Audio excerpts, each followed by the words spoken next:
Breaking news. CM Revanth Reddy, deputy CM Bhatti Vikramarka, PCC chief Mahesh Kumar Goud తో పాటు మంత్రి ఉత్తమ్తో ఏఐసీసీ పెద్దలు మాట్లాడారు. ఇన్ఛార్జ్ మీనాక్షి నటరాజన్తో టీ కాంగ్రెస్ నేతలు జూమ్ మీటింగ్ నిర్వహించారు. కాసేపట్లో అధిష్టానానికి మీనాక్షి నటరాజన్ నివేదిక ఇవ్వనున్నారు. 4 స్థానాల్లో సిపిఐకి 1 సీటు ఇచ్చే అవకాశం ఉంది. మిగిలిన 3 సీట్లలో సామాజిక సమీకరణాల కూర్పు జరుగుతోంది. బీసీ లేదంటే ఓసీకి 1, ఎస్సీ ఎస్టీలకు చెరో 1 ఇస్తారని తెలుస్తోంది. ఎస్సీ నుంచి అద్దంకి దయాకర్, రాచమల్ల సిద్ధేశ్వర్, ఓసీ నుంచి జెట్టి కుసుమకుమార్, గాంధీ భవన్ ఇన్ఛార్జి కుమార్ రావు, ఎస్టీ నుంచి శంకర్ నాయక్, నెహ్రూ నాయక్ పోటీలో ఉన్నారు.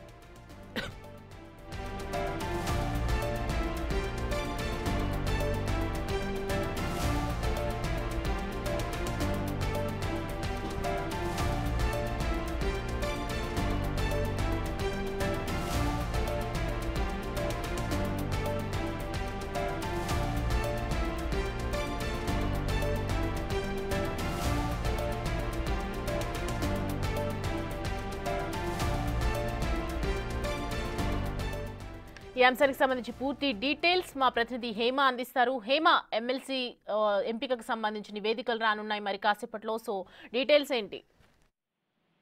మొత్తానికి ఎప్పుడెప్పుడు అంటూ ఎదురు చూసినటువంటి తరుణం వచ్చేసింది. ఎంతో మంది ఆశావాహుల్లో ఈ రోజు సాయంత్రంకి అయితే ఒక క్లారిటీ వచ్చేటటువంటి అవకాశం ఉంది. యాక్చువల్లీ ఈ రోజు ఢిల్లీ వెళ్ళాల్సి ఉంది ముఖ్యమంత్రి, బట్ కొన్ని కారణాల వల్ల ఢిల్లీ వెళ్ళలేదు. సో సీఎం రేవంత్ రెడ్డికి, అదేవిధంగా deputy CM Bhatti Vikramarka, PCC chief Mahesh Kumar Goud, Uttam Kumar రెడ్డితో అయితే ఇప్పటికే ఏఐసీసీ పెద్దలు మాట్లాడారు.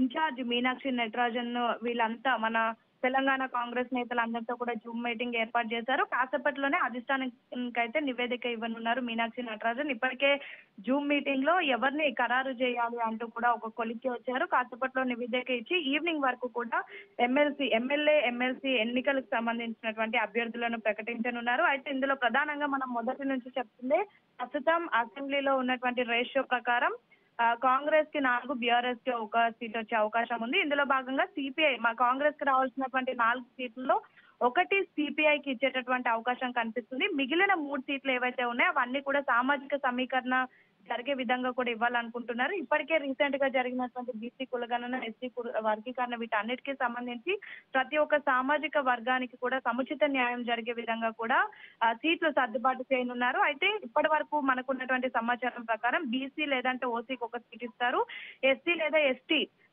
ఈ రెండిట్లో ఒక్కొక్క సీట్ ఇచ్చేటటువంటి అవకాశం కూడా కనిపిస్తుంది. అయితే ప్రధానంగా మనకి మొదటి నుంచి కూడా వినిపిస్తుంది, బీసీ సామాజిక వర్గం నుంచి అటు మనకి అంజన్ కుమార్ యాదవ్ తో పాటు మధు యాష్కి గౌడ్, అదేవిధంగా ఓబీసీ చైర్మన్ గా ఉన్నటువంటి నూతి శ్రీకాంత్ గౌడ్ పేరు కూడా వినిపిస్తుంది. ఇక ఓసీ నుంచి జెట్టి కుసుమకుమార్, గాంధీ భవన్ ఇన్ఛార్జ్ ఉన్న కుమార్ రావుల పేర్లు వినిపిస్తున్నాయి. ఇక ఎస్సీ నుండి అద్దంకి దయాకర్, అదేవిధంగా ఏఐసీసీ సెక్రటరీగా ఉన్న సంపత్ కుమార్ పేర్లు వినిపిస్తున్నాయి. రామచంద్ర సిద్ధేశ్వర్ పేరు కూడా వినిపిస్తుంది.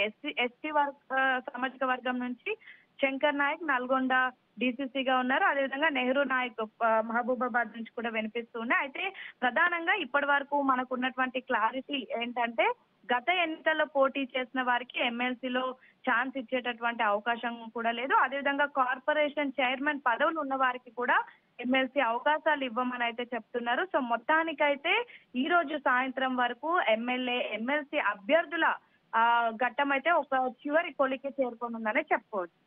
అయితే కార్పొరేషన్ చేసేవారికి కానీ, చైర్మన్ పదవులు ఉన్న వాళ్ళకి కానీ, గత ఎన్నికల్లో కూడా పోటీ చేసిన వాళ్ళు ఉన్నారు, వాళ్ళందరికీ తెగేసి చెప్తుందా కాంగ్రెస్ పార్టీ ఎమ్మెల్సీకి సంబంధించి?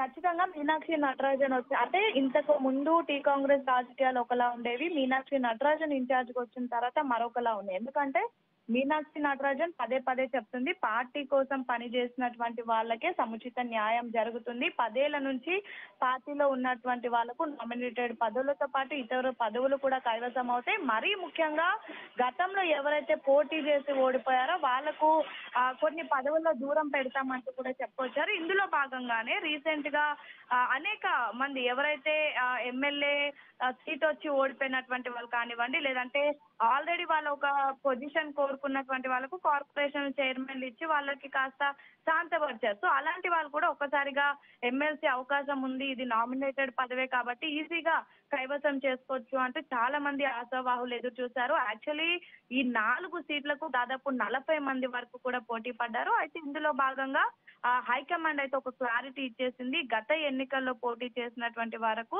ఖచ్చితంగా ఈ ఎమ్మెల్సీ అభ్యర్థుల్లో నో ఛాన్స్ ఉంటుంది. అదేవిధంగా కార్పొరేషన్ చైర్మన్ పదవులు ఉన్నటువంటి వాళ్ళకు కూడా ఇందులో స్థానం ఉండదు అంటూ ఒక క్లారిటీ ఇచ్చారు. సో ఈ నేపథ్యంలో 40 మంది ఆశావాహుల్లో ఒక షార్ట్ అవుట్ అయింది లిస్ట్. ఇప్పుడు కొంత తక్కువ లిస్ట్ అయింది. ఈ లిస్ట్ లో కూడా వాళ్ళకు ఉన్నటువంటి ఈక్వేషన్స్ అంటే అన్ని విధాలుగా మరో రానున్నటువంటి 5-6 ఏళ్ళు వీళ్ళు ఏ విధంగా పార్టీ కోసం పనిచేయబోతున్నారు, వీళ్ళకి ఐఎన్సీతో ఉన్నటువంటి ఇంటిగ్రిటీ ఏంటి, వీళ్ళ డే 1 నుంచి ఎలా వస్తున్నారు, పక్క పార్టీ నుంచి వచ్చినటువంటి వాళ్ళ, కాంగ్రెస్ జెండానే మోస్తూ వచ్చినటువంటి వాళ్ళ, పార్టీలో వీళ్ళ యాక్టివిటీస్ ఏంటి, అన్ని దృష్టిలో పెట్టుకొని ఒక మొత్తానికైతే ఒక ఫైనల్ లిస్ట్ రెడీ చేశారు. ఆ నివేదిక మరి కాసేపట్లో హైకమాండ్ కి చేరనుంది. ఈ రోజు సాయంత్రం వరకు కూడా ఎనీ మూవ్మెంట్ ఎమ్మెల్సీ అభ్యర్థులను అయితే కాంగ్రెస్ ప్రకటించనుంది. దెన్ హేమ, మరి ఇప్పుడు మిగతా వాళ్ళ పరిస్థితి ఏంటంటే 40 మంది ఆశావాహులు ఉన్నారు, వాళ్ళకి సంబంధించే ప్రయత్నం ఏదైనా చేస్తుందా పార్టీ? ఖచ్చితంగా చాలా మంది ఆశావాహులు ఉన్నారు. వాళ్ళందరూ కూడా ఎన్నో ఏళ్ల నుంచి పార్టీ కోసం పని చేస్తూ ఉన్నారు. ఆ పార్టీలో తమకు కావాల్సినటువంటి సముచిత న్యాయం జరగలేదు అంటూ కూడా ఎన్నో ఏళ్ల నుంచి కృషి చేస్తూ ఉన్నారు. ఫర్ ఎగ్జాంపుల్ మనం చూసుకుంటే అద్దంకి దయాకర్ ఎన్నో ఏళ్ల నుంచి పార్టీలో ఉన్నారు, కానీ తనకి పదవి రాలేదు.